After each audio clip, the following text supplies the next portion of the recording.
Vous allez bien? Yay! Merci beaucoup dans le chat pour tous vos GG. Merci beaucoup. Je vais super bien, j'espère que vous aussi. Le programme du live d'aujourd'hui, c'est de revenir sur tout mon tournoi. On va reparler de la decklist. Il y a eu une profile qui est sortie sur la chaîne de la Ares hier en anglais.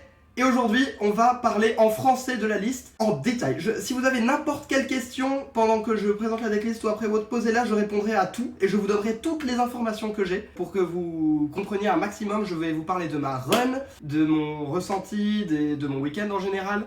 J'ai pas pu avoir le maillot Ares en stream parce qu'on peut pas avoir de sponsor, donc il est là, le pull Ares aujourd'hui, même si je suis un peu bas pour qu'on le voit. On va aussi aller review mes deux feature match parce que il y a beaucoup de plays à expliquer qui auraient pu être optimisés de la part de mes adversaires et je vais essayer de vous faire des analyses le plus poussées possible de tout ça. On va commencer par mes match-ups. J'ai tout noté ici. Ça c'est un truc que je fais toujours en tournoi. Sur chaque round, j'ai les points de vie et en dessous si j'ai gagné le dice, qui a go first à chaque game et qui a win chaque game et le match-up en dessous. Donc j'ai toutes les infos qu'il faut. Donc round 1, je suis tombé contre Tenpai et j'ai lose le dice. La 1 j'avais gagné la game plus ou moins et j'ai troll parce que je me suis dit vas-y je vais pas lui montrer que j'ai des muskets dans mon deck, je vais pas normal summon Starfire et du coup j'ai miss létal et il m'a tué au tour d'après. Juste j'ai gagné contre Tenpai, mon adversaire a fait quelques misplays, j'ai réussi à capitaliser dessus parce que il faut savoir que sous shifter, même si mon deck ne fonctionne absolument pas, j'ai l'avantage de pouvoir plus facilement l'empêcher de me tuer avec des end-traps parce que le sien est aussi moins fort. Par exemple, Fadra ne peut pas reborn, Biden ne peut pas reborn et ne peut pas se reborn lui-même. Ça rend les OTK beaucoup plus difficiles. À la place de mon OTK, il a quand même setup Seals et il allait invoquer Drago pendant mon tour, mais comme il a 0 attaque défense, j'ai pu l'attaquer et j'en suis sorti. Round 2, encore Tenpai, dice que j'ai win, mais j'ai encore perdu la game 1 sous shifter. J'ai commencé, il m'a shifter en androphase et j'ai pass turn et il m'a tué. Game 2, je l'ai win, sous shifter encore. Et à ce stade, je commençais vraiment à en avoir marre des shifters, je vais pas vous mentir. Et game 3, j'ai win. À savoir que game 2, la MVP de toute ma game, c'est elle, c'est Warner. Parce que c'est une carte qui fonctionne sous shifter, j'en ai open 2 et H. Donc j'ai pu H Genroku, puis la Kaimen en battle phase pour Shundra et j'ai pu mourir le Shundra sous shifter, ce qui m'a permis de gagner la game au grind après. Round 3, tombé contre Drytron. Game 1, lose le dice. Il a commencé à jouer, je l'ai fuva. Et il s'est arrêté vite sur Foucho et la piège harpie. Le truc c'est que il avait pas de follow-up, du coup j'ai juste forcé la piège harpie, j'ai tapé et j'avais mes entraps. Et au tour d'après il avait plus de rituel en main parce que je l'ai entrap à son tour et il a perdu là-dessus. Game 2, je win encore. Je crois qu'il avait pas une très bonne main et j'avais plusieurs entraps quoi qu'il arrive. Ensuite round 3, ma première lose. Je suis retombé contre Tenpai. Et je commençais à en avoir marre parce que en rentrant dans le tournoi je me suis dit Tenpai c'est vraiment le seul match-up que je veux pas affronter parce que malgré le fait que j'avais beaucoup travaillé mon deck, j'avais pas trouvé de game plan satisfaisant contre Tenpai. J'en avais un fonctionnel mais pas satisfaisant et on en reparlera pendant la deck profile.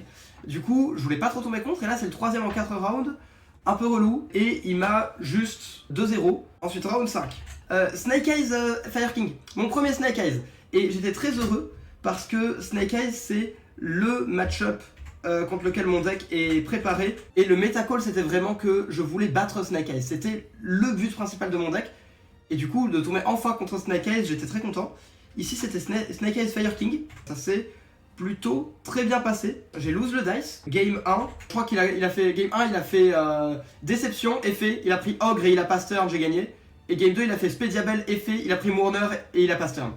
Alors à chaque fois, s'il y avait d'autres plays, j'avais encore 2 ou 3 autres entraps en main donc c'était pas grave. Afin de pas avoir de gameplay satisfaisant contre Tenpai, le deck le plus représenté c'était Osé, ça a payé mais bon. Non, malheureusement j'avais pas le choix. Moi je m'attendais à plus de Snake Eyes que de Tenpai, c'est pour ça que j'ai fait ce choix là.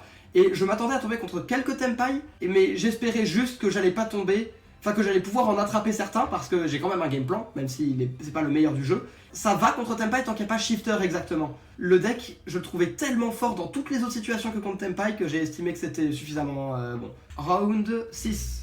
Snake Eyes Kashtira. J'ai eu la chance qu'il n'ait pas open beaucoup de cash, parce que c'est des cartes qui sont plutôt fortes contre moi. J'ai win le dice, je l'ai juste 2-0. Je crois que game 1 j'ai fait un truc marrant, c'est que j'ai fini sur César, avec le setup Lacrima Requiem au cimetière. Il a commencé par Bonfire, tuto Poplar effet, j'ai César negate. Il a talent stake César, Et du coup j'ai pu le FUVA, et après il a perdu.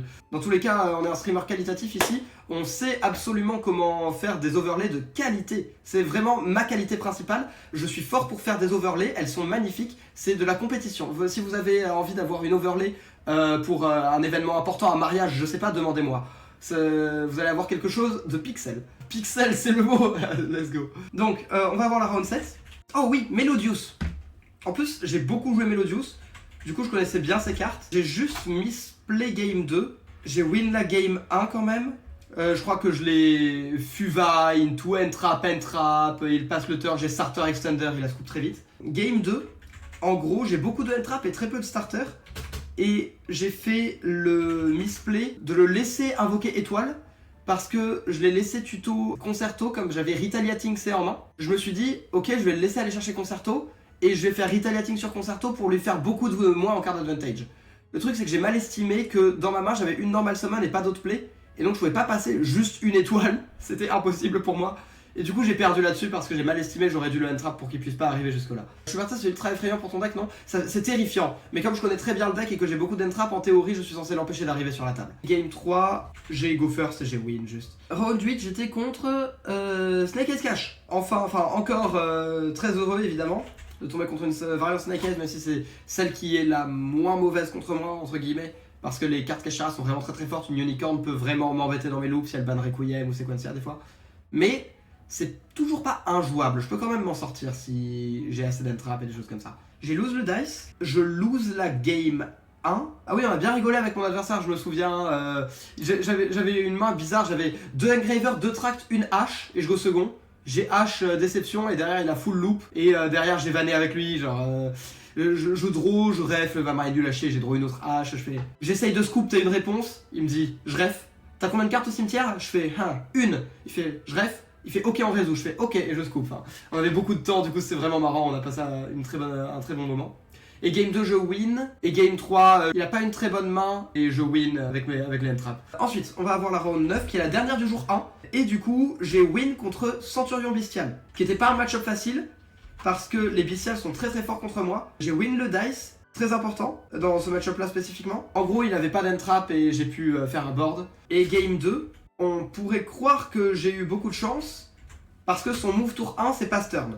Le truc, c'est que je vous rappelle que je joue Finn Smith pur, les cartes qui m'explosent, c'est les Bestials. Et honnêtement, j'avais une main avec 3 ou 4 entraps, j'aurais pas dit non à ce qu'il joue un peu, pour réduire le nombre de entraps qu'il a en main et d'interactions, pour pouvoir le entrap. Et juste, passe.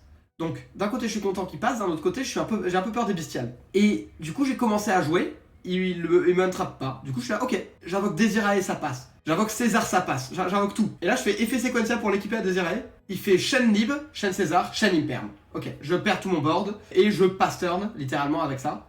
Par contre j'ai mon cimetière qui est chargé de tous mes Finn Smith. Hydro, il a pas de draw de play encore, j'ai de la chance là-dessus, mais il a des Bestials en main. Du coup il a 2 Bestials, il a Bold Drake Druis. Et il va faire Bold Drake, target Lacrima, pour la forcer, parce que comme ça je dois faire Lacrima, target un truc, et il a un autre Bestial en main, comme ça il veut la forcer et s'en débarrasser. Du coup je fais Shen Lacrima, et il fait Shen Bold Drake, target le Agnom's Deck, j'ai target avec Lacrima.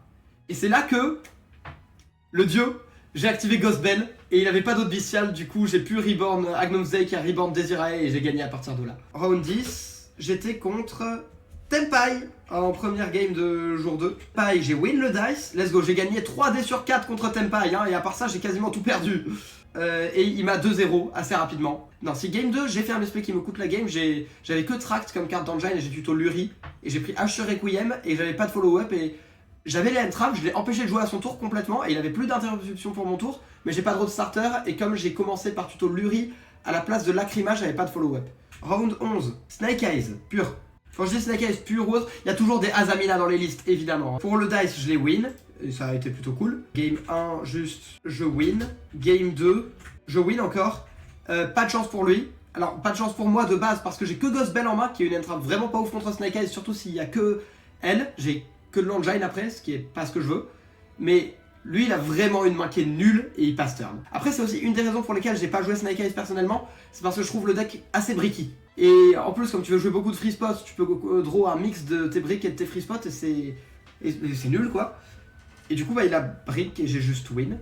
Round 12. Je joue contre Vanquish Souls. J'ai win le dice. Game 1, je commence, je win. Et game 2, encore une fois, et j'en avais marre. Il a brick, il a pass turn. En gros, ce qui s'est passé, c'est que il a pass turn, il m'a shifter, et j'ai fait, d'accord, j'active Vride Sauce, tuto Unicorn, et je l'ai OTK. Ça m'a un peu dégoûté parce que ça faisait 2 fois d'affilée que mon adversaire brick un à 3, et j'aurais bien voulu jouer au jeu. Surtout contre des decks comme ça qui sont stylés et tout. Les gens qui étaient à côté, les teammates et tout de la reste, ils ont vu ma tête et ils ont cru que j'avais lose. Mais j'étais juste deck que mon adversaire est break et que j'ai pas pu jouer. Mais du coup, je passe en top, je suis 19ème des rounds. Et à partir du top, je vous le dis quand même, j'ai eu une run généreuse, on va dire. J'ai plus tapé de Tenpai, de 1. J'ai tapé beaucoup de Snake Eyes. C'est trop bien, le meilleur scénario pour moi. Donc, round 1 du top. Je suis tombé contre Snake Eyes Fire King. Ça s'est bien passé pour moi. Alors j'ai gagné le dice, mais ma main de départ c'est 5 entraps. C'était genre Imperm, Mourner, Ghost Bell, et je crois que... oui, et Ghost Ogre, Nib. Avec ces 5 entraps là, j'ai juste pass turn. Il commence à jouer, il prend un Perverse Snake Eye H, il commence à invoquer des trucs et tout. Et finalement j'utilise Imperm, Mourner, Ogre, Nib, et il finit sur 0 interruption. Et ce qui est bien avec ça, c'est que j'ai gardé Ghost Bell en main, donc je peux juste Norm Bell, Moon, et faire mon combo. J'ai même pas eu besoin, j'ai top deck Tract, il lui restait une inconnue en main, j'ai activé Tract, il m'a droll, du coup il n'y avait plus d'inconnue et j'ai juste gagné la partie. Ensuite game 2, oui il commence, en gros je le Fuva, en gros il a Speponix, je draw 1 avec Fuva, il fait effet Ponix, Shen Mourner, Shen Kirin, Shen Imperm. Du coup il invoque son Kirin et il set un pass, moi j'ai une plutôt bonne main, je commence à jouer mais... ça c'est skill drain, j'essaye de jouer un petit peu dessous et en vrai je m'en sors plutôt bien, j'ai un setup qui est pas ouf mais plutôt correct parce que lui il a pas Island qui tourne, il a pas les FK, il a un Ponix en main mais il est sous son propre skill drain et il a pas accès à des Snake Eyes parce que sa OSS au cimetière j'ai plus la hache. Quoi, et moi j'ai un Engraver qui a 2400 de défense donc il peut pas le passer. Le problème c'est qu'il avait un deuxième Kirin en main, du coup il a Norm Ponix, effet Shen Kirin. Malheureusement à ce stade c'est trop compliqué pour moi de continuer à jouer la game sous skill drain contre une Island qui est là, un Garonix et tout et je perds la game. Et game 3, je commence. J'ai une main avec une très bonne main. Unicorn, Lacrima, Tract, Veiler, Nib. Je commence pas, enfin pas Unicorn mais terrain. Je fais terrain, tuto Unicorn, il me Fuva. Un peu relou mais ok. Spé Unicorn, tuto Burst. Norm Lacrima, effet j'envoie Trap directement parce que du coup je la veux déjà au cimetière. Et j'utilise mes 2 monstres pour faire une SP. Comme ça me fait une interruption en lui donnant une seule draw. Et comme ça j'ai Lacrima au cimetière pour la piège parce qu'il me faut un Demon Light. Et je fais Burst pour essayer de reborn Unicorn. Il me impulse ça, ok très bien. Il commence par Diabel, discard 1 pour l'aspect, effet, je prends Shen SP, Shen Veiler. Il fait Talent, regarde ma main. Il voit Nib Tract, il enlève Nib, ce qui est normal. Le truc c'est qu'il connaissait pas la piège Lynn Smith et il savait pas qu'elle allait envoyer Desirae pour envoyer une carte au cimetière. Du coup après, il utilise sa main et il fait tous ses Fire King. Il invoque tous ses Fire King et avec le terrain. Et à la fin je fais effet de la trappe, j'envoie Desirae, target le terrain. Et son terrain dégage et il perd tout son board et il a perdu. Top 32. J'ai joué contre Snake Eyes Fire King. Encore, j'étais trop heureux. Le dice, je l'ai lose cette fois. J'avais trop de entrap pour lui. J'ai go second 2 fois et j'ai gagné 2 fois, juste. On arrive au top 16. Je joue contre Snake Eyes Cash. Je win le dice. Game 1 que je lose. Je regarde ma main et comme en top 64, j'ai 5 entraps, j'ai brick. Cette fois, il n'y a pas Nib, par contre, il y a Fuva à la place. Problème, mon adversaire, il a une main de fou. Son premier play, c'est Allowed, Shen Wanted, je Shen Fuva. Il invoque Ilia Sylvia, l'Omni Negate. Et ensuite, il fait Talent, regarde la main. Il m'enlève une entrap et il me donne 0 draw supplémentaire. Il invoque Diabel Star, il set un truc, il a des entraps, il battle, et au tour d'après, il me tue. Et game 2, je win. Game 3, il fait Bonfire, je hache, et il a Cross Out. Il a tuto Poplar. Effet Poplar pour le spé, et là je suis pas content parce qu'il me reste que Mourner Ogre, et lui il a encore 3 cartes en main. Je Mourner parce que je m'y sens obligé, parce que sinon je pense que j'ai perdu, je dois prier qu'il a pas une très bonne main. Et j'avais instantanément perdu si j'avais pas Mourner parce qu'il aurait tuto OSS et il avait Halo d'Azamina en main. Donc ça lui aurait donné les Azamina, c'était ingagnable. Il fait Anima, Poplar se reborn pas, Norm Hawk, effet reborn Poplar. J'ai hésité à Ogre ici le Hawk, le problème c'est que quand j'avais une hache au cimetière, si je Ogre, il peut Ita, replace Poplar en zone magie piège, Reborn H, Prométhéane, Reborn Hawk. Hawk coste le Poplar, invoque Flamberge, et à partir de là, il link off Flamberge, Prométhéane, Reborn 2, et il a accès à un peu tout ce qu'il veut. Donc je l'ai laissé passer. Reborn Poplar, Hawk coste Anima, invoque Flamberge, Link 2 pour IP, Reborn 2 avec Flamberge. Utilise IP, Alia A pour Prométhéenne, Reborn, Flamberge, effet Flamberge. Et c'est là que, comme j'avais Tract pour aller chercher un musket, j'ai Ogre, ce qui m'a permis de faire plein de choses. Déjà, le Flamberge avait déjà fait son effet, du coup il reflotte pas. Ensuite, ça veut dire que sa IP en zone magie piège, comme il a pas le terrain, il peut pas l'invoquer. Et comme il a une IP en zone magie piège, c'est une magie piège pour max pour spé du deck. Il a juste fait Ita, Reborn ma hache pour avoir des feux sur le terrain pour sa princesse au cimetière et il a pas turn. J'ai fait Tract pour aller chercher un musket, Normal musket, Link 1 spé du deck et à partir de là j'avais trop pour lui. Top 8, je vais pas m'étendre dessus parce que y a un feature match dessus. Top 4, et ben je joue contre Memento. C'est un match-up qui me faisait un peu peur quand même. C'est un des decks qui joue le mieux contre les end-traps. Alors si j'en ai beaucoup comme dans mon deck et que j'en open genre 3 ou 4, je peux sûrement m'en sortir, mais sinon ça va être vraiment compliqué. Ça s'est pas passé comme prévu. Game 1, je win. Il a break pendant 3 tours. Il a vu les 8 premières cartes de son deck et il a vu aucun play. Et game 2, alors il a pas eu une bonne main, mais rien de comparable avec la game 1. C'est juste que c'était un peu le play de la dash qu'il a fait. Il a commencé par Norm Ghost Ogre, active la magie Gobelin, qui invoque le Goblino et qui fait un combo en gros, même si c'est pas le meilleur combo. J'ai H, il fait Trust pour poser du deck. J'ai un peu peur que ce soit un DDG ou autre, mais je veux dire en vrai ça va. Il pose un perm, du coup je suis content. Il fait Talent Draw 2. Il fait la magie Memento pour spé du deck, et il spé un des starters qui se prend Mourner, il passe turn et je gagne la game. Et ensuite, finale, j'espérais très fort jouer contre Yubel, parce que je voulais vraiment pas jouer contre Tenpai à ce stade. C'est mon tournoi, je vous propose de passer à la deck profile. On est reparti pour la profile. Pour les Finsmith, je joue 3 Finsmith, 2 Lacrima, 3 Tract, 1 Sanct, 1 Luri. En gros, l'idée c'est que je voulais vraiment, je voulais beaucoup de starters, j'en voulais minimum 15, donc là j'en ai 15. Et ça c'est une engine qui est vraiment trop forte. Tout ça, Lacrima, une des meilleures normes du jeu. En gros, normal summon Lacrima, ça joue au travers de 2 end-traps. Il faut end-trap Lacrima 3 fois pour que ce soit efficace. Parce que norme Lacrima est fait sa Foolish Engraver, donc si tu veux pas que le Engraver soit en rotation, il faut un perm. Link 1 pour Requiem. Effet Requiem, ça va chercher un Engraver, donc il faut encore end-trap. Ensuite tour adverse, Lacrima, Reborn Requiem, Effet Requiem, donc si tu veux toujours pas qu'il y ait un Engraver, il faut encore end-trap là. Ou alors il y aura Paradise, donc c'est une interruption. Donc c'est trop fort. La seule raison pour laquelle j'en ai joué 2 et pas 3, c'est parce que comme j'ai mis des muskets en plus, ça aurait fait trop de normal summon. 3 Tract, 1 Sanct, Tract c'est la meilleure, Sanct conflicte un peu avec quelques cartes du deck comme des Virou et les caches qui sont en side.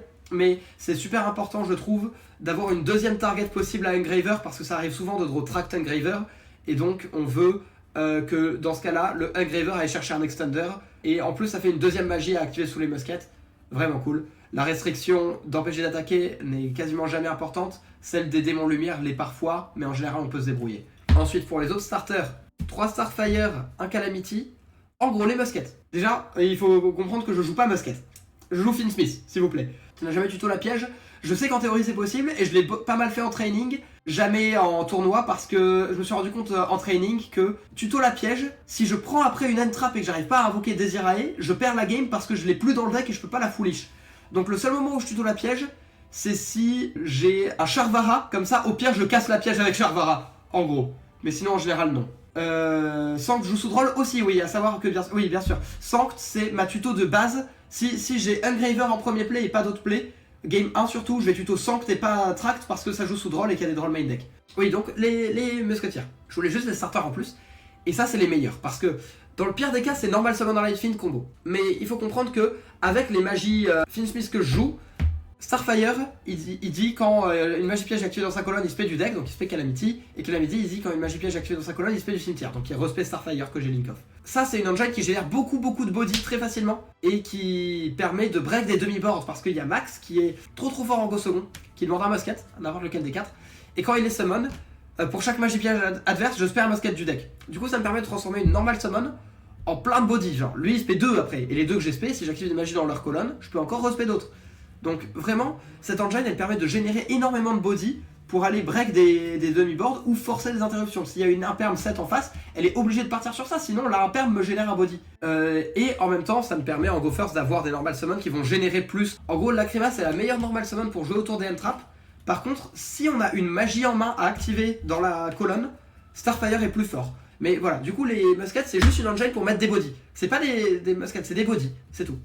Et ils ont été trop forts tout le week-end, vraiment incroyable. Tu estimes à combien de temps que tu as consacré à train ce deck pour le YCS? Je l'ai taffé pendant 2 semaines et je crois que j'y ai passé en moyenne 8 heures par jour.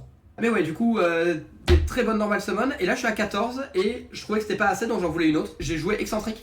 Excentrique, il a beaucoup d'avantages. C'est une normal summon déjà, même si c'est la pire parce qu'il va pas au cimetière. Mais le fait que ce soit un Mystical Space Typhoon, ça donne des outs à des choses auxquelles j'en ai pas normalement. Donc des Arcane Bee, ça peut avoir Skill Drain, des choses comme ça.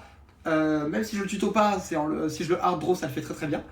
Et je peux le normal summon, effet je pop un truc s'il y a un truc vraiment trop embêtant que je dois pop et que j'ai genre un engraver ou quelque chose qui ne norme pas après pour Exxon, donc c'est marrant. Et il a aussi l'autre utilité de pouvoir faire norme, active, effet, spé du deck. Du coup, ça plus ça, c'est vraiment trop bien.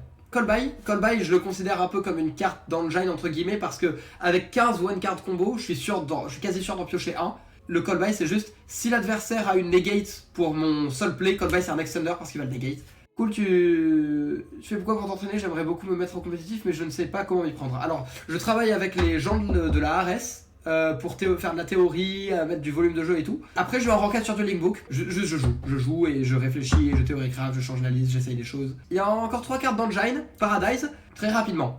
Si j'ai Desirae on board, l'effet sur le terrain c'est je target Desirae, j'envoie toutes les autres cartes du terrain au cimetière à part le Desirae. Effet au cimetière, quand l'adversaire spé, tu la bannes, tu foolish un Finsmith de ton deck ou extra deck. Donc tu foolish Desirae, effet Desirae, recycle quelque chose, envoie une carte au cimetière. Donc c'est une interruption accessible via Lacrima plus Requiem dans le cimetière pendant le tour adverse. L'idée c'est que si tu finis avec ça dans ton cimetière, tu fais pendant le tour adverse effet Lacrima, rebound Requiem, reshuffle Lacrima, effet Requiem, invoque Lacrima, effet Lacrima, envoie trap. Et du coup quand il spé, tu peux faire effet, envoie ton Desirae au cimetière, effet Desirae, recycle Requiem, envoie une carte au cimetière et du coup ça génère une interruption. C'est la carte qui fait fonctionner le game plan du deck, qui permet de faire des boards entre guillemets nuls à base de César Pass, Desirae Pass, ou juste Necrocoupe avec des Entrap, ou juste des Entrap Pass, parce que c'est une interruption qui est trop forte et qui est quasiment impossible pour l'adversaire à forcer, parce que c'est juste une piège qui est dans le cimetière et qui reste là, et il n'y a quasiment aucune carte qui va permettre à l'adversaire de s'en débarrasser. Le mieux qu'il puisse faire, c'est de la SP. Le truc c'est que dans ce cas tu la chaînes et il peut plus t'attaquer directement en plus, enfin, c'est un enfer pour lui. La tête de pack quand tu la foolish, vous vous êtes dit un truc genre ah toi aussi tu la joues la piège. Ah oui, je vais vous dire ça très rapidement, mais en gros round d'avant j'étais à côté de pack, on était l'un à côté de l'autre en train de jouer, et comme moi j'ai pris deck check et que son adversaire à lui était un peu en retard, on a parlé un peu, et je lui ai dit mec il est trop bien ton deck en fait, parce que je lui ai dit j'ai vu un peu ce que tu joues, stylé et tout, ça c'est sympa, il a dit ouais merci le deck est cool, on fait notre game chacun, et à un moment il y a un creux dans sa game, genre ils sont en train de side ou je sais pas, et ils regardent sur ma game vite fait, et sur mon board à ce moment là il y a genre Fenrir, César, avec Lacrima Requiem au cimetière. Du coup il me regarde et il rigole parce qu'en fait on joue le même deck quoi. Et du coup après on a parlé un peu, on a échangé un petit peu sur la liste, sur différentes choses avant le feature match. Du coup genre je lui avais dit mec t'as de l'expérience dans le mirror ou pas? Il m'a dit non, j'ai fait bah moi non plus, ça tombe bien. Du coup quand j'ai foolish la trappe, en plus j'ai joué en français donc j'ai joué contre 0 français, ils ont tous dû la lire. Je l'ai envoyé, je lui ai dit est-ce que tu sais ce qu'elle fait? Et il m'a dit oui et on a rigolé parce qu'on passait un bon moment, on était cool. Et ensuite le package Unchained Minimum qui me permettait justement avec les muskets et le fait que j'ai souvent beaucoup plus de body fint d'aller chercher des boards un peu plus conséquents, des Césars plus facilement, des Soul of Rage, des choses comme ça. Aussi le Charvara me permet, dès que j'ai 2 cartes d'Engine, de jouer autour de Nib, enfin pas de Nib, de Veiler Imperm. Chose qu'ils pouvaient pas faire eux les Red and Trade dans leur liste parce que justement les caches ne permettent pas ça. Mais dans cette liste, je vais vous montrer comment ça fonctionne. Si j'open n'importe quoi qui me met 2 trucs on board, je vais vous montrer avec ça parce que c'est vraiment juste ça, c'est 2 Lightfiend on board. Et que l'adversaire a juste un Imperm ou une Imperm ou une Veiler, je peux faire Desirae quoi qu'il arrive. Je vais vous montrer. En gros, peu importe comment, je mets 2 body on board. Et ici, je vais faire Link 1, je vais faire mon Requiem. Requiem, invoque, Lacrima, effet. Alors en soi, s'il veut empêcher Desirae, il doit imperm la Lacrima ici. Et bien s'il imperm Lacrima ici, je fais Sequentia, j'invoque Aerioliter en renvoyant les 2 trucs là, et j'envoie Engraver au cimetière. Je peux faire César à partir de quelque chose, donc ça va. Mais imaginez qu'il garde son imperm pour Sequentia, Lacrima envoie, Yama tuto Charvara, Engraver recycle pour ce spé, et ici j'ai 2 choix. Donc si j'ai pas encore discard Engraver de la main, un truc que j'aime bien, c'est d'invoquer Soul of Rage, de faire Charvara pop ce qui me permet d'avoir Soul of Rage qui récupère ça et Yama qui reborn ça. Parce que comme ça, après, je peux faire Requiem revient dessus, Necroquip, Engraver, et ça me donne une draw avec Necroquip, ce qui est fort. Et avec ça et la piège, j'aurai accès à Soul of Rage.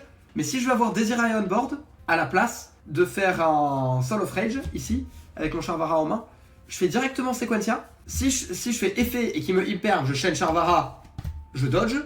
Et s'il me impermon summon, je fais Charvara, pop, Yama, reborn. Et du coup, s'il a juste un imperm ou une Veiler, je suis sûr à 100% de résoudre ma Sequentia. Et c'est vraiment impactant et très très fort. Et c'est une des raisons pour lesquelles les Unchained, je les ai trouvés vraiment super cool. Et que j'estime qu'ils étaient vraiment importants. Par contre, Chamber, c'est une carte, j'ai eu de la chance, je l'ai quasiment pas draw du week-end. Elle peut potentiellement être cut. Être cut ou aller en side pour go first uniquement, parce que c'est la pire carte du deck go second.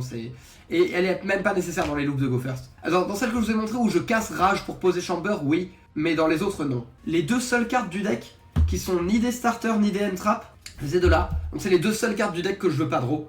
Et ensuite il reste 21 entraps, je vais passer dessus très très vite. 3 Imperm, 3 Veiler, 3 Mourner, meilleure entrap du jeu parce que la carte qu'il faut le plus target dans le format c'est Diabellstar, donc tu fumes Diabellstar et voilà. Ogre pour aller sur Déception, j'en ai pas joué 3 parce que j'estimais que il passe toujours par Diabellstar, pas toujours par Déception. 3 Fuva, 3 H, c'est les entraps du format pour moi. Et grâce au fait que je joue les muskets, contrairement au deck de la Red and Trade, j'ai moyen d'aller push au travers de demi-board si jamais je le Fuva et qu'il fait un demi-board en me donnant quelques draws. 2 Nib, 2 Belle.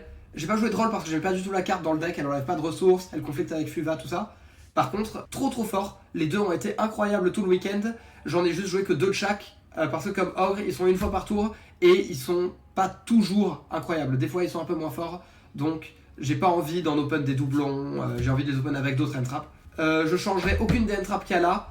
Si je devais en rajouter une, ce serait peut-être Ghost Ogre ou une Purulia. Extra deck, Requiem, Sequentia, Agnus Dei en x1.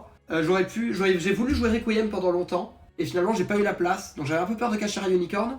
Mais en fait, le truc c'est qu'il y a 2 Desirae dans l'extra, plus Aerial. Du coup quand l'adversaire il regarde l'extra avec Unicorn et qu'il voit ça, très souvent c'est ça qui s'en va. Et en plus, si j'ai une main avec plusieurs moyens de jouer, je peux jouer sans Requiem. Ça c'est chiant mais je peux, surtout sur un ou deux tours si j'ai réussi à entrap tous les plays. Donc en fait ça va. Le max, monomax juste pour générer des bodies en second, et même en first je le fais souvent, juste pour avoir un light feed en plus au cimetière, parce que les light feed au cimetière c'est une ressource de fou dans ce deck. Package Unchained, juste 1-1 pour générer des plays en plus. SP à invoquer sur Rage et en général. Moon Goddess. Goddess c'est la seule carte que j'ai pas invoquée du tournoi, mais je l'ai invoquée en testing. Les deux sont fortes, Moon elle permet de transformer genre des Kashira plus des entraps, Nibiru plus une entrap en des plays, donc c'est fort. Et Goddess en théorie, elle me sort de situations qui existent pas, enfin qui existent mais je l'enlèverai pas. Un Aerial, 2 Desirae. 2 Desirae c'est important pour pouvoir en envoyer un avec la trappe et en avoir encore un dans l'extra à spé, ou le contraire, en spé et en avoir encore un à envoyer. Mono Necroquip pour faire des Césars avec des Lacrima, pour des fois juste la mettre sur le handboard et draw avec les entraps. César, Chaos Angel, donc César pour le handboard. Tous les one card combos font César, je vais vous le montrer après. Et Chaos Angel pour des situations bizarres. La seule fois où j'ai invoqué où c'était important c'est contre pack. Je vais vous montrer ce qui se passe avec un one card combo. Ceux-là c'est les deux seuls qui marchent pas parce que ça met pas de light field au cimetière. Mais avec n'importe quel autre one card combo, mettons Calamity, le pire, on va se retrouver avec un board très solide. On fait Norme, Link 1, Requiem, effet, invoque Lacrima, envoie Engraver, effet Engraver, recycle Luri, spé, Requiem sur Lacrima, Necroquip, César. Voilà le board en one card. On fait pas Sequentia parce que si on prend un perm c'est très grave. Si on fait Sequentia, le problème c'est que en cas de imperm, on n'a pas d'interruption. Et en cas de pas imperm, on a plus ça au cimetière si on fait Sequentia, parce qu'on est obligé de les reshuffle pour faire Desirae. Si on fait Desirae, on se fait punir si l'adversaire a pas d'imperm. Ensuite, pour le side, il y a 2 Rita, qui était mon side pattern de Go second contre toutes les variantes Snake Eyes. J'enlève Callby et Chamber en Go second pour rentrer ça. Ils vont sûrement sauter dans les modifications du deck, je les ai draw 0 fois, et en vrai je les aime pas tant que ça, parce qu'ils sont relous à enlever de mon propre board autour d'eux. Il y a 2 Cosmiques, qui sont là juste pour go first dans certains match-ups comme Fire King, Centurion, un peu tout, et go second dans d'autres match-ups. Enfin, vraiment, il cover beaucoup de choses. Et c'est une carte que je peux quasiment toujours rentrer si j'ai un pattern compliqué. Et ensuite, le reste, c'est que des cartes que je rentre en first contre Tenpai ou en first tout court. Donc Dim Barrière et Bagushka, c'est pour first contre Tenpai exactement. Bagushka, des fois, contre quelques autres decks. Et le Bagushka, pourquoi il est pas main deck? C'est parce que post-side, j'ai ce monsieur-là. Parce que j'ai une engine Kashtira qui consiste en 3 planètes, Unicorn Burst, et Fenrir Risert. Et ça me permet de faire plus facilement Bagushka, parce que si l'adversaire me shifter, je peux assez facilement open n'importe quel musket, ou tract, ou lacrima, ou engraver, plus une planète ou un Fenrir. Planète, tuto Fenrir, spé Fenrir, tuto Risert, spé Risert, norme, Bagushka. Et du coup ça te donne un game plan contre Tenpai. C'est pas le meilleur parce que ça prend toujours Raigeki et tout, mais sous imperm par contre c'est cool parce qu'il te imperm, mais derrière t'as encore Fenrir qui est une interruption, t'as des end-traps. Et Kashira c'est aussi des cartes de fou go first dans ce deck là, elles sont trop bien. Unicorn ça punit les haches sur tes plays, ça te donne des extenders pour aller faire des trucs en plus, ça t'améliore ton board. Comme l'adversaire il a sûrement side out droll, et ben tu te retrouves à ne pas prendre droll avec les vrais sauces parce que vrais sauce c'est aussi une carte dans la liste des Red and Trade qui peut prendre droll game 1, chose que je n'ai pas. En fonction du match-up, je rentre soit tout le package, soit que ça, soit des fois je rentre ça et même pas Bagushka parce que des fois je me dis juste j'ai envie que ça ce soit un one card combo pour faire spé Fenrir, tuto ça, norme, link 2. Le moment où je le fais, enfin, où je vais faire ça par contre c'est si j'ai des cartes que je veux enlever. Si j'ai pas de cartes que je veux enlever et que j'estime que toutes mes cartes sont fortes, je vais juste pas mettre Riser. Donc oui voilà la liste. Je vais vous montrer un axe d'amélioration pour la liste. Inspiré évidemment de la Red and Trade. En gros mettons que ça, tout ça c'est pareil, d'accord? Sauf que eux ils ont que 2 tracts et une troisième lacrima. Et là on a juste pas les mêmes end-traps et ils en ont 2 de plus. Donc la différence c'est que moi j'ai ça, eux à la place ils ont 10 cartes cash. 3, 2, 3, 1. Donc je vais vous montrer les patterns que ça donne et ensuite je vous montre ce que je modifie. Contre Snake Eyes Go First, j'ai envie de rentrer ça. Je cut les Fuva. En général, je cut 2 Mourner parce que les softs comme ça elles sont trop fortes contre Snake Eyes, mais si j'ai un board et que je go first, j'ai pas besoin d'en avoir 9. Et je cut Excentrique. Parce que Excentrique c'est une carte qui a beaucoup moins d'utilité en first, surtout quand on a les caches qui sont techniquement de la consistance en plus, parce que cache plus end-trap, même si c'est pas le meilleur start, ça existe. Je rentre jamais les caches en go second, sauf si c'est un match-up où j'ai envie d'enlever des cartes et que j'ai rien à rentrer. Dans ce cas, les caches sont pas mauvais, mais ils conflictent un peu avec Nib et Sant, donc j'aime pas trop. Go second contre Snake Eyes, du coup, mon side pattern c'est ça. Tout simplement.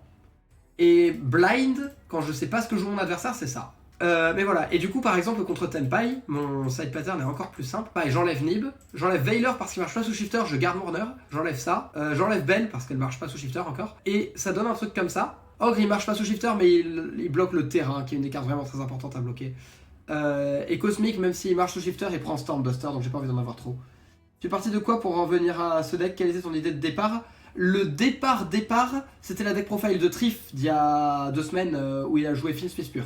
Goddess est super forte contre Tenpai parce que si on a juste 3 monstres, on peut Link of Seal et il n'a pas trop le temps de s'y attendre. Et maintenant pour l'axe d'amélioration, grâce à la Red and Trade, ils ont eu une bien meilleure idée que moi pour jouer contre Tenpai et donc on va s'en inspirer. Eux, ce qu'ils ont fait, c'est qu'ils ont joué Shangri-Ira parce que c'est un monstre qui a 3000 de défense et qui peut détacher un matériel pour se protéger de la destruction, donc il peut pas être détruit au combat par Tenpai. Et il peut se protéger des Raigeki. Sous shifter, Tenpai c'est un enfer pour lui de gérer ça et de l'étaler après. On remplace Bagushka par ça. Et on veut du coup plus de Kashira parce qu'on veut être plus capable de le faire. Et la carte qui saute le plus facilement c'est Rita. Double Fenrir ou Fenrir Unicorn. Je saurais pas dire, j'aime bien Fenrir Unicorn. Peut-être que triple Fenrir au total c'est mieux. Parce que c'est une carte qui fonctionne mieux toute seule. Si one card Shangri-Ira, plus des options potentiellement à base de Draw Unicorn plus Risert. Et par contre du coup main deck, comme on a plus de side pattern Go second contre Snake Eyes, il faut aller chercher des trucs à remplacer parce que ça, je peux pas me permettre de la laisser en go second. Je pourrais enlever le Cosmic, mais j'ai pas spécialement envie. Alors, allez, on peut enlever Fenrir. On rajoute juste un Fenrir pour faire le Shangri-Ira, ça suffit. On met Chamber en side, qui rentre que en go first, et on a la place de mettre un Ghost Ogre en plus main deck. Ce qui fait 22 end-trap dans 40 piles, un seul Garnet, la piège qui rentre post-side, et le Shangri-Ira qui est meilleur que Bagushka. Du coup, tu value vraiment plus le fait de pouvoir jouer le Charvara et les Unchained de Dominus Purge. Oui, le fait d'avoir des loops qui jouent sous Veiler pour faire Desirae dès que j'ai 2 cartes d'Angel, je trouve ça super important. Pareil, une carte que j'aurais voulu jouer dans mon extra deck mais que j'ai pas eu la place de rentrer, c'est Muckraker. Parce que ça reborn littéralement tout le deck. Et pour la même raison que j'ai... Enfin, et comme j'ai pas de Requiem, encore une fois parce que j'ai pas la place, ça m'aurait permis, si je me fais end-trap mon Requiem peut-être, de faire Muckraker pour le reborn, des choses comme ça. Mais les Unchained du coup, c'est Muckraker. Imaginez que je me retrouve au grind, mettons j'ai ça au cimetière et j'ai pas ça, d'accord? Imaginez j'ai ça, on est au grind, mettons j'ai juste de quoi avoir 3 bodies, qui peut arriver de temps en temps. Hein. Un musket ça donne 3 bodies avec max XP 2. Imaginons, si l'adversaire par exemple il a Fire King Island plus la magie continue, et pas d'interruption parce que je l'ai entrap, mais mon Requiem est là et j'ai pas accès à mes trucs parce qu'il m'a entrap aussi à mon premier tour, des choses comme ça. Du coup ça va juste donner ça. Je vais faire une Link 2 pour ça, qui va me donner mon Charvara, et je fais n'importe quoi, donc un Soul of Rage, et du coup je peux Charvara pop pour déclarer Yama, et aller reborn au grind, donc des Requiem, des Agnum's Day, des Sequentia, des Desirae même potentiellement, des Chaos Angel, peut-être même reborn un Musket pour aller faire max après, avoir encore plus de body pour faire Goddess. Mais oui, du coup voilà, les Unchained ils ont aussi le rôle d'être Muckracker. Et j'ai estimé qu'il y avait suffisamment de bonnes entraps dans le format pour que j'ai pas besoin d'en jouer une qui me limite. C'est que j'ai vraiment aimé dans la liste des Red Trade, c'est M7 et Zeus. C'est possible de jouer ça aussi dans ce deck là, il faut faire des choix. Par exemple, il va falloir sûrement cut le Aerioliter, cut Goddess, Chaos Angel. Mais voilà, du coup, si je vais rejouer le deck, si je vais changer ma decklist pour le tournoi et refaire le tournoi avec, ce serait ça. En théorie, les Muskets sont des Normal Summon en plus puissante Go second, mais est-ce que ça n'augmente pas un peu trop ton ratio de Normal Summon? Alors c'est un des défauts, ça augmente pas mal le nombre de Fiend Light invocable normalement, j'en ai 8. Donc c'est en théorie 8 Normal Summon, c'est trop. Le ratio optimal pour en avoir une mais pas deux, c'est 5. Le truc c'est que j'avais vraiment envie d'avoir des starters en plus parce que je briquais trop avec moi. Il y a aussi un truc que j'ai beaucoup fait dans le tournoi, c'est je me fais Imperm ou Veiler, Desirae ou autre, et je fais Tract pour fusion. Du coup si j'ai beaucoup de Light Fiend en main, je les utilise juste pour Tract et je fais un Desirae à la main comme si c'était poli. Ça rend le fait d'avoir beaucoup de Light Fiend en main intéressant régulièrement. Pareil, en fait, il n'y en a pas 8 parce que techniquement, Luri, si j'open une de ces 6 là, ça devient un extender. Excentrique, si je l'open avec Starflyer, c'est techniquement un extender aussi. Donc en fait, j'en ai que 7. En vrai, ça va. Il y en a beaucoup, mais ça reste acceptable. Ça t'est déjà arrivé des mains comme celle de Pac en Game 3? Oui, plusieurs fois. Et même contre Pac, Game 1, ma main ressemblait beaucoup à la sienne Game 3. J'avais juste un tract en soi. Hein. Il faut aussi prendre en compte que leur liste à eux a moins de starters, techniquement, parce que les Kashira, même si c'est en théorie des starters avec une entrap à normal summon, c'est des starters qui sont coûteux parce qu'ils vont te demander le cash plus une normal summon, du coup tu prends H, t'as perdu 2 cartes au lieu d'une. Et il y a aussi une possibilité que Go second, Game 3, Pac a enlevé peut-être certains starters parce qu'ils voulaient plus de entrap. D'ailleurs, pourquoi Diabel Star est la pire carte du jeu? Parce que c'est la carte qui attire le plus les entrap, et quand elle se fait entrap, t'es dans la pire situation parce que t'as perdu 2 cartes pour que l'adversaire utilise une carte. Et en gros, pour vous donner une idée, quand j'ai joué ça, c'était dans le but de punir toutes les Diabel Stars. T'as vu, tu as dit que tu attestes Métalmorph, c'est quoi cette histoire? Voilà, c'est ça la liste quand j'ai testé les Métalmorphes. Le problème des Métalmorphes, c'était que ça demandait trop de Garnet parce que ça m'en rajoutait 2. Mais très rapidement, je vous montre l'idée, si vous voulez explorer ça, c'est très fun si vous voulez ramener ça au local. Ça, c'est une magie normale qui tuto une Métalmorph max ou une carte qui la mentionne du deck ou cimetière. On joue 3 comme ça parce qu'elle tuto tout le reste, et on joue une de chaque des autres. Le meilleur starter, c'est Metal Illusionniste. Pourquoi? Parce que Metal Illusionniste, effet, pose Métalmorph max du deck, effet, il devient démon jusqu'à la fin du tour adverse. Link 1, Requiem, vous voyez l'idée. Donc en gros, ça donne la loupe. Si c'est juste one card combo Illusionniste, j'envoyais la trappe. Et ensuite, je fais ça. Je passe turn avec la Necroquip. Et du coup, sur ce board, comme j'ai encore 4 en main, j'ai des entraps pour draw avec Necroquip, et pendant le tour adverse, je peux à n'importe quel moment déclarer ça pour sacrifier la Necroquip et invoquer le Metalzoa. Metalzoa qui dit, je l'équipe avec Métalmorph. Donc il a plus 400 d'attaque et de défense, et il est inciblable par les magies et indestructible par les magies. Du coup, contre Tenpai, contre Raigeki et tout, il est fort. Et par les magies et les monstres. Et Metalzoa, il dit, 2 fois par tour, quand l'adversaire active un effet de monstre ou un effet de magie, ciblez un monstre face à tout l'adversaire contrôle, détruisez-le. Donc il détruit 2 fois par tour en étant un body à 3004 protégé. Et j'ai toujours ça, qui peut faire des choses avec ça, pour réinvoquer ça, pour aller chercher un Graver pour le grind.